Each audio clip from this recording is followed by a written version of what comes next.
Hello friends, ಎಲ್ರಿಗೂ ನಮಸ್ಕಾರ. Welcome back to ಫ್ಲೋರನ್ ಅಡ್ಡಾ. ನಾನು ನಿಮ್ ಕಿರಣ್ ಮಾತಾಡ್ತಾ ಇರೋದು. ಸೊ ಇವತ್ತಿನ ಟಾಪಿಕ್ ಏನಪ್ಪಾ ಅಂತಂದ್ರೆ, ಸೊ ಎವ್ರಿ ವಿಡಿಯೋದಲ್ಲೂ ಒಂದು ಒಳ್ಳೊಳ್ಳೆ ಹೊಸ ಇನ್ಫಾರ್ಮೇಟಿವ್ ವಿಡಿಯೋ ಜೊತೆ ನಾನು ನಿಮ್ ಜೊತೆ ಬರ್ತಾ ಇದ್ದೀನಿ.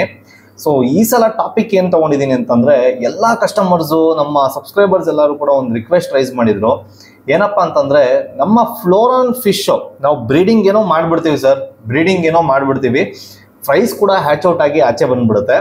ಸೊ ಹ್ಯಾಚ್ ಔಟ್ ಆಗಿ ಬಂದಿರುವಂತ ಚಿಕ್ಕ ಚಿಕ್ಕ ಮರಿಗಳನ್ನ ಫ್ರೈಸ್ ಅಂದ್ರೆ ಫ್ಲೋರನ್ ಫಿಶ್ ಬೇಬೀಸ್ ಫ್ರೈಸ್ ಅಂತ ಏನ್ ಕರಿತೀರೋ, ಸೊ ಅದನ್ನ ನಾವು ಯಾವ ರೀತಿಯಾಗಿ ಮೇಂಟೈನ್ ಮಾಡಬೇಕು, ಯಾವ ರೀತಿಯಾಗಿ ಅದನ್ನ ಸಾಕ್ಬೇಕು, ಅಂಡ್ ಅದೇ ರೀತಿಯಾಗಿ ಅದನ್ನ ಯಾವ ರೀತಿಯಾಗಿ ನಾವು ಕೇರ್ ತಗೋಬೇಕು ಅನ್ನೋದ್ರ ಬಗ್ಗೆ ಈ ವಿಡಿಯೋದಲ್ಲಿ. ಅಂಡ್ ಈ ವಿಡಿಯೋದಲ್ಲಿ ಹೆಂಗೆ ಅಂತಂದ್ರೆ, ಮರಿಯಿಂದ ಒಂದು ಸರ್ಟೈನ್ ಸ್ಟೇಜ್ ರೀಚ್ ಆಗೋ ತನಕ ನಾವು ಯಾವ ರೀತಿಯಾದಂತ ಊಟ ಕೊಡ್ಬೇಕಾಗುತ್ತೆ. ಮೇನ್ ಪ್ರಾಬ್ಲಮ್ ಆಗೋದೇ ನಿಮಗೆ ಊಟ. ಅಷ್ಟು ಚಿಕ್ಕ ಮರಿಗೆ ನಾವು ಯಾವ ರೀತಿಯಾಗಿ ಊಟ ಕೊಟ್ಟು ಅದನ್ನ ಸಾಕೋದು ಅನ್ನೋದ್ರ ಬಗ್ಗೆನೇ ನಿಮ್ಗೆ ಒಂದು ಒಳ್ಳೆ ಡೌಟ್ ಆಗಿರುತ್ತೆ ಅಂಡ್ ಪ್ರಾಬ್ಲಮ್ ಕೂಡ ಆಗಿರುತ್ತೆ ಅನ್ಕೊಂತೀನಿ.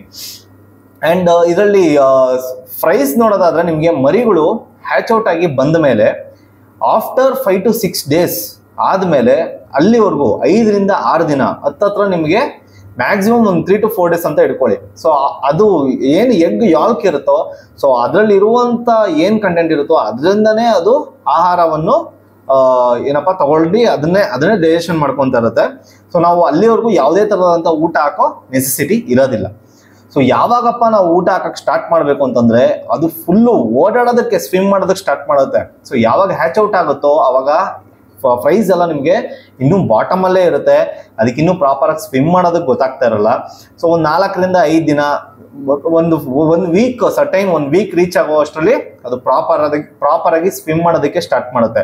ಸೊ ಅಲ್ಲಿವರೆಗೂ ನೀವು ಯಾವುದೇ ತರದಂತ ಊಟ ಹಾಕೋ ನೆಸೆಸಿಟಿ ಇಲ್ಲ. ಸೊ ಯಾವಾಗಪ್ಪ ಊಟ ಹಾಕ್ಬೇಕು, 1 ವಾರ ಆದ್ಮೇಲೆ ನೀವು ಸ್ಟಾರ್ಟ್ ಮಾಡಬೇಕು.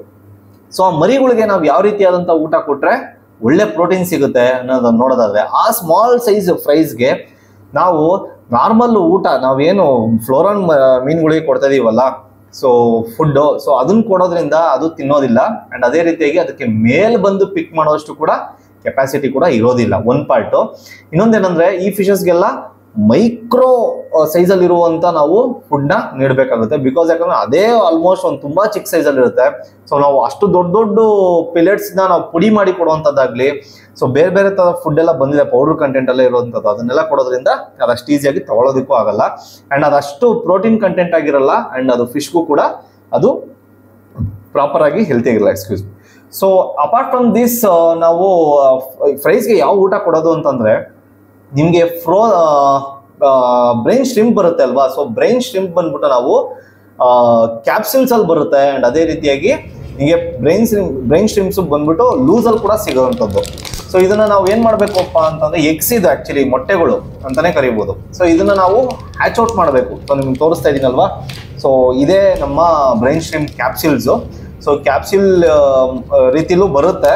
ಸೊ ಇವಾಗೆಲ್ಲ ಅಪ್ಗ್ರೇಡ್ ಮಾಡಿದ್ದಾರೆ. ಮುಂಚೆ ಎಲ್ಲ ನಮಗೆ ಲೂಸ್ ಅಲ್ಲಿ ಸಿಗ್ತಾ ಇದ್ದಂಥದ್ದು.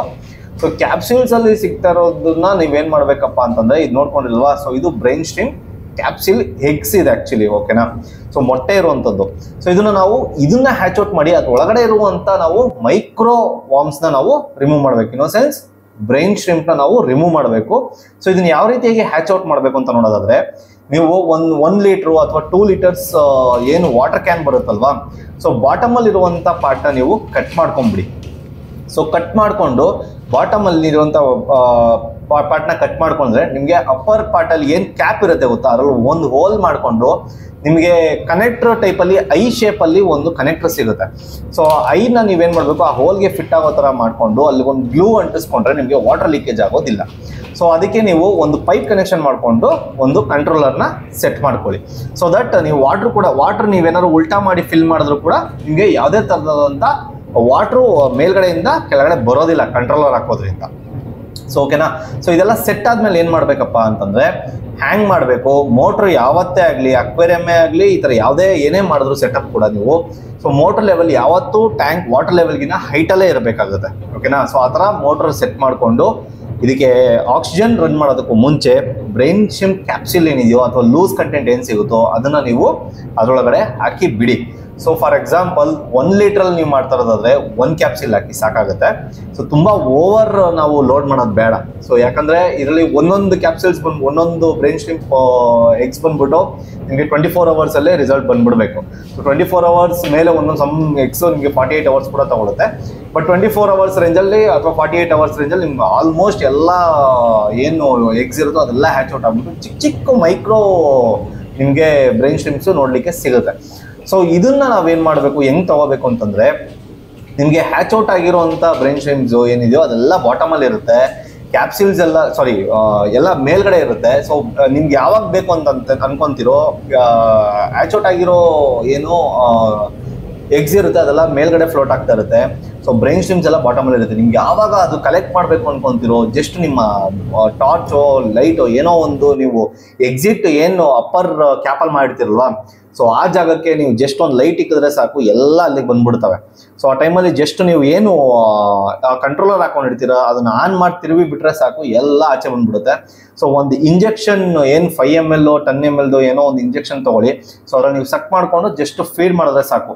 ಸೊ ನಿಮ್ಮ ಫಿಶು ಸೂಪರ್ ಹೆಲ್ತಿ ಆಗಿರುತ್ತೆ, ಸೂಪರ್ ಆಕ್ಟಿವ್ ಆಗಿರುತ್ತೆ, ಒಂದು ಒಳ್ಳೆ ಪ್ರೋಟೀನ್ ಕಂಟೆಂಟ್ ಅಂತಾನೆ ಹೇಳ್ಬೋದು. ಟಿಲ್ ಇದನ್ನ ಯಾವಾಗ ತನಕ ಕೊಡಬೇಕು ಅಂತ ನೋಡೋದಾದ್ರೆ, ನಿಮಗೆ ನಿಮ್ಮ ಫ್ರೈಸು ಒಂದು ಅರ್ಧ ಇಂಚು ಅಂದ್ರೆ ನಿಮಗೆ ಒಂದು ಅರ್ಧ ಇಂಚು ಗ್ರೋ ಆಗೋ ತನಕ ಅಷ್ಟೇನೆ. ಸೊ ಒಂದು ಅರ್ಧ ಇಂಚು ಗ್ರೋ ಆಗೋ ತನಕ ನೀವು ಬ್ರೈನ್ ಸ್ಟ್ರೀಮ್ ಕೊಟ್ರೆ, ಕ್ಯಾಪ್ಸುಲ್ದು ಏನು ಇದಿದೆಯೋ ಕೊಟ್ರೆ ಸಾಕಾಗುತ್ತೆ. ಸೊ ಅದಾದ್ಮೇಲೆ ನೀವು ಕಂಪಲ್ಸರಿ ಬ್ಲಡ್ ವಾರ್ಮ್ಸ್ ಕೊಡ್ಲೇಬೇಕಾಗುತ್ತೆ. ಬ್ಲಡ್ ವಾರ್ಮ್ಸ್ ಆಗಿರ್ಬೋದು, ಆರ್ಟಿಮಿ ಆಗಿರ್ಬೋದು, ಬಟ್ ನಾನು ಸಜೆಸ್ಟ್ ಮಾಡೋದು ಬ್ಲಡ್ ವಾರ್ಮ್ಸೇನೆ. ಬಿಕಾಸ್ ಬ್ಲಡ್ ವಾರ್ಮ್ಸ್ ಕೊಡೋದ್ರಿಂದ ಅದರಲ್ಲೂ ತುಂಬಾ ಒಳ್ಳೆ ಹೈ ಪ್ರೋಟೀನ್ ಇರೋದ್ರಿಂದ ನಿಮ್ಗೆ ಫಿಶ್ ತುಂಬಾ ಒಳ್ಳೆ ಅದರದ್ದು ಪೊಟೆನ್ಷಿಯಲ್ ಇದು ತೋರಿಸೋದಕ್ಕೆ ತುಂಬಾ ಸಾಧ್ಯತೆ ಇದೆ. ಅಂಡ್ ಕಲರೇಷನ್ ಆಗಿರ್ಬೋದು, ಅದ್ರ ಹೆಡ್ ಪೊಟೆನ್ಷಿಯಲ್ ಆಗಿರ್ಬೋದು, ಇದನ್ನೆಲ್ಲ ನೀವು ಫಿಟ್ ಮಾಡೋದೇ ಸ್ಮಾಲ್ ಸೈಜಲ್ಲಿ. ಸುಮ್ಮನೆ ನಾವು ದೊಡ್ಡದಾಗಿದ್ದ ತಕ್ಷಣ ನಾನು ಅಷ್ಟು ಪ್ರೋಟೀನ್ ಹಾಕ್ತೀನಿ ಇಷ್ಟು ಪ್ರೋಟೀನ್ ಹಾಕ್ತೀನಿ ಏನು ರಿಕ್ವೈರ್ಮೆಂಟ್ ಇಲ್ಲ. ನೀವು ಮರಿಯಲ್ಲಿದ್ದಾಗ ಎಷ್ಟು ಪ್ರೋಟೀನ್ ಕೊಡ್ತೀರೋ ಅಷ್ಟು ತುಂಬಾ ಒಳ್ಳೇದು. ಅದು ಬೆಳವಣಿಗೆಗಾಗಿರ್ಬೋದು ಎಲ್ಲದಕ್ಕೂ ಹೆಲ್ಪ್ ಆಗುತ್ತೆ.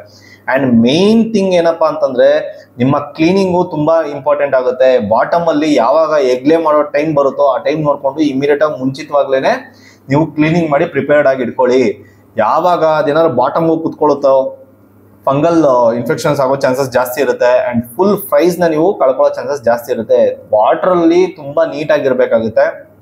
ಯಾವುದೇ ಕಾರಣಕ್ಕೂ ಟಾಪ್ ಫಿಲ್ಟರ್ ಆಗಲಿ ಕ್ಯಾನಿಸ್ಟರ್ ಫಿಲ್ಟರ್ಸ್ ಆಗಲಿ ಇದನ್ನೆಲ್ಲ ಯೂಸ್ ಮಾಡಂಗಿಲ್ಲ. ಯೂಸ್ ಮಾಡೋದ್ರಿಂದ ನಿಮ್ಮ ಫ್ರೈಸ್ ಎಲ್ಲ ವಾಶ್ ಔಟ್ ಆಗ್ಬಿಡುತ್ತೆ. ಸೊ ಅದನ್ನ ಯೂಸ್ ಮಾಡಕ್ ಹೋಗ್ಬಿಡಿ. ಸ್ಪಾಂಜು ಆರ್ ಎಲ್ ಸ್ಟೋನ್ ಇದು ಯೂಸ್ ಮಾಡೋದ್ರಿಂದ ಏನ್ ತೊಂದರೆ ಇಲ್ಲ. ಸೊ ಆರಾಮಾಗಿರುತ್ತೆ. ನಾನು ಸಜೆಸ್ಟ್ ಮಾಡೋದು ಸ್ಟೋನೇ ಒಂದು ಸರ್ಟೈನ್ ಸ್ಟೇಜ್ ರೀಚ್ ಆಗೋ ತನಕ. ಅದಾದ್ಮೇಲಿಂದ ಬೇಕಾದ್ರೆ ನೀವು ಸ್ಪಾಂಜಿಗೆ ಶಿಫ್ಟ್ ಆಗ್ಬೋದು.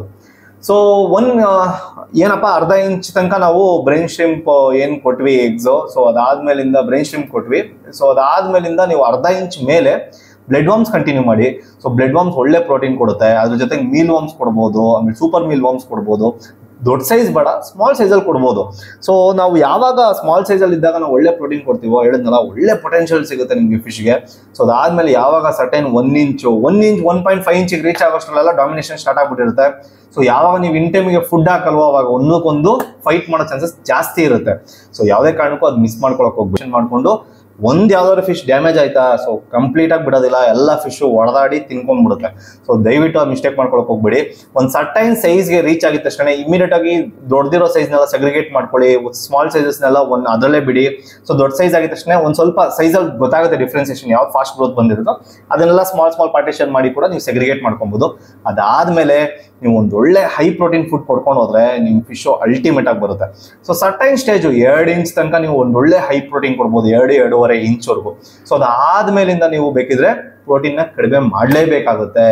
ಸೊ ಏನಕ್ಕಪ್ಪ ಇದು ಹೇಳ್ತಾ ಇದೀನಿ ಅಂತಂದ್ರೆ, ಫಾರ್ ಎಕ್ಸಾಂಪಲ್ ನಾವೆಲ್ಲರೂ ಕೂಡ ಜಿಮ್ಗೆ ಹೋಗಿರ್ತೀವಿ, ನೀವು ಎಲ್ಲ ಜಿಮ್ಗೆ ಹೋಗಿರ್ತೀರಾ, ಜಿಮ್ಮಲ್ಲೆಲ್ಲ ವರ್ಕೌಟ್ ಮಾಡಿರ್ತೀರಾ. ಜಿಮ್ದು ಇದಕ್ಕೆ ನಾವು ಇದು ಕಂಪ್ಯಾರಿಸನ್ ಮಾಡೋದು ಬೇಡ, ಒಂದು ಸ್ಮಾಲ್ ಎಕ್ಸಾಂಪಲ್ ಅಷ್ಟೇನೆ. ಸೊ ನಮಗೆ ಪ್ರೋಟೀನ್ ಯಾವಾಗಪ್ಪ ಬೇಕಾಗುತ್ತೆ ಅಂತಂದ್ರೆ ಒಂದು ಒಳ್ಳೆ ಟೈಟ್ ಫಿಟ್ ಮಾಡಿ ನಾವು ಒಂದೊಳ್ಳೆ ಬಾಡಿ ಬಿಲ್ಡ್ ಮಾಡೋದಕ್ಕೆ ಅಥವಾ ನಮ್ಮ ಏನು ಸ್ಟಿಫ್ನೆಸ್ ಅಥವಾ ಬಾಡಿ ಫಿಟ್ ಆಗಿ ಮಾಡೋದಕ್ಕೆ ನಾವು ಪ್ರೋಟೀನ್ ಕಂಟೆಂಟ್ ಹಾಕ್ಬೋದು, ಅಥವಾ ಬಾಡಿನ ಗ್ರೋ ಮಾಡೋದಕ್ಕೆ ಬಿಲ್ಡ್ ಮಾಡೋದಕ್ಕೆ ಹಾಕ್ಬೋದು. ಸೊ ಅದೇ ರೀತಿಯಾಗಿ ನಮಗೂ ಕೂಡ ಅಷ್ಟೇ ಸ್ಮಾಲ್ ಸೈಜಲ್ಲಿ ಇದ್ದಾಗ ಅಷ್ಟೇ ನಮ್ಗೆ ಒಂದೊಳ್ಳೆ ಹೈ ಪ್ರೋಟೀನ್ ಕೊಡ್ಬೋದು. ಯಾವಾಗ ಸರ್ಟೈನ್ ಸ್ಟೇಜ್ ಲೈಫ್ ಟೈಮ್ ನಾನು ಫುಲ್ ಅದೇ ಪ್ರೋಟೀನೇ ಕೊಡ್ಕೊಂಡೇ ಬಂದ್ಬಿಡ್ತೀನಿ ಅಂದ್ರೆ ಸೊ ಬಾಡಿ ಡೆಫಿನೆಟ್ಲಿ ಹಾಳಾಗ್ಬಿಡುತ್ತೆ. ಸೊ ಅದೇ ರೀತಿಯಾಗಿ ಫಿಶಸ್ಗೂ ಕೂಡ ಸೊ ನಾವು ಕಂಟಿನ್ಯೂಸ್ ಆಗಿ ಅದೇ ಪ್ರೋಟೀನ್ ಕಂಟಿನ್ಯೂ ಮಾಡಕ್ ಹೋಗ್ಬಾರ್ದು. ಸೊ ಅದನ್ನ ರೆಡ್ಯೂಸ್ ಮಾಡಲೇಬೇಕು. ಸೊ ಒಂದು 60% ಕೊಡ್ತಾ ಇರೋ ಜಾಗದಲ್ಲಿ ನೀವು ಒಂದು 40% ಇಳಿಸ್ಕೊಂಡ್ರೆ ತುಂಬಾ ಒಳ್ಳೇದು. ನಿಮ್ ಫಿಶ್ ಸೂಪರ್ ಹೆಲ್ತಿ ಆಗಿರುತ್ತೆ, ಆಕ್ಟಿವ್ ಆಗಿರುತ್ತೆ. ಫುಡ್ಡು ಅಷ್ಟೇ ತುಂಬಾ ಓವರ್ ಫೀಡ್ ಮಾಡಕ್ ಹೋಗ್ಬೇಡಿ. ತುಂಬಾ ಓವರ್ ಲೋಡ್ ಆದ್ರೂ ಕೂಡ ತುಂಬಾ ತೊಂದರೆ ಆಗುತ್ತೆ. ಫಿಶ್ಗೆ ಒಂದು ಒಳ್ಳೆ ಸ್ಪೇಸ್ ಕೊಡಿ ಮರಿಗಳಿಗೆ. ಸೊ ಸ್ಪೇಸ್ ಕೊಡೋದ್ರಿಂದ ಫಿಶ್ ಓಡಾಡುತ್ತೆ. ಸೊ ಓಡಾಡೋದ್ರಿಂದ ಬೇಗ ಬೆಳವಣಿಗೆ ಆಗುತ್ತೆ, ಒಂದು ಒಳ್ಳೊಳ್ಳೆ ಡೈಜೆಷನ್ ಕೂಡ ಆಗುತ್ತೆ ಅಂತಾನೆ ಹೇಳ್ಬೋದು. ಅಂಡ್ ಅದೇ ರೀತಿಯಾಗಿ ನಿಮ್ಮ ಫ್ಲೋರಾನ್ ಫಿಶ್ ನ ಹೇಳಿದ್ನಲ್ಲ, ಸೊ ಪ್ರೋಟೀನ್ ಜಾಸ್ತಿ ಕೊಡೋಕೆ ಹೋಗ್ಬೇಡಿ, ಫುಡ್ನ ಲಿಮಿಟ್ ಆಗಿ ಕೊಡಿ. ಸೊ ಇದು ಫುಲ್ಲು ನಿಮಗೆ ಏನು ಇನ್ಫಾರ್ಮೇಟಿವ್ ಆಗಿತ್ತಲ್ಲ ವಿಡಿಯೋ, ಸೊ ನನಗಂತೂ ತುಂಬಾ ಖುಷಿ ಇದೆ. ಯಾಕಂದ್ರೆ ನಾನು ಇನ್ಫಾರ್ಮೇಟಿವ್ ವಿಡಿಯೋಸ್ ನಾನು ಶೇರ್ ಮಾಡೋದೇ ನಮ್ಗೆ ಇದಾಗಿರೋದು ಅಷ್ಟೇ, ಕನ್ನಡದಲ್ಲಿ ಎಸ್ಪೆಷಲಿ. ಸೊ ತುಂಬಾ ಎಲ್ಲರೂ ರಿಕ್ವೆಸ್ಟ್ ಮಾಡ್ತಾರೋದ್ರಿಂದ ಇದೊಂದು ವಿಡಿಯೋನ ನಾನು ನಿಮ್ಮ ಜೊತೆ ಶೇರ್ ಮಾಡ್ಕೊಳ್ಳೋದಕ್ಕೆ ಇಷ್ಟಪಟ್ಟೆ. ಸೊ ಎಲ್ರಿಗೂ ಈ ವಿಡಿಯೋ ಇಷ್ಟ ಆಗಿದೆ ಅಂತ ಅನ್ಕೊಂತೀನಿ. ಸೊ ಇನ್ನೂ ಯಾರಾದ್ರೂ ನಮ್ಮ ಯೂಟ್ಯೂಬ್ ಚಾನಲ್ನ ಸಬ್ಸ್ಕ್ರೈಬ್ ಆಗಿಲ್ಲ ಅಂದರೆ ಆದಷ್ಟು ಬೇಗ ಸಬ್ಸ್ಕ್ರೈಬ್ ಆಗಿ. ಆ್ಯಂಡ್ ಅದೇ ರೀತಿಯಾಗಿ ನಿಮ್ಮ ಫ್ಯಾಮಿಲಿ ಮತ್ತು ಫ್ರೆಂಡ್ ಸರ್ಕಲ್ ಕೂಡ ಶೇರ್ ಮಾಡಿ ಅಂತ ಹೇಳ್ತಾ ವಿಡಿಯೋನ ಎಂಡ್ ಮಾಡ್ತಾ ಇದ್ದೀನಿ. Thank you so much for watching.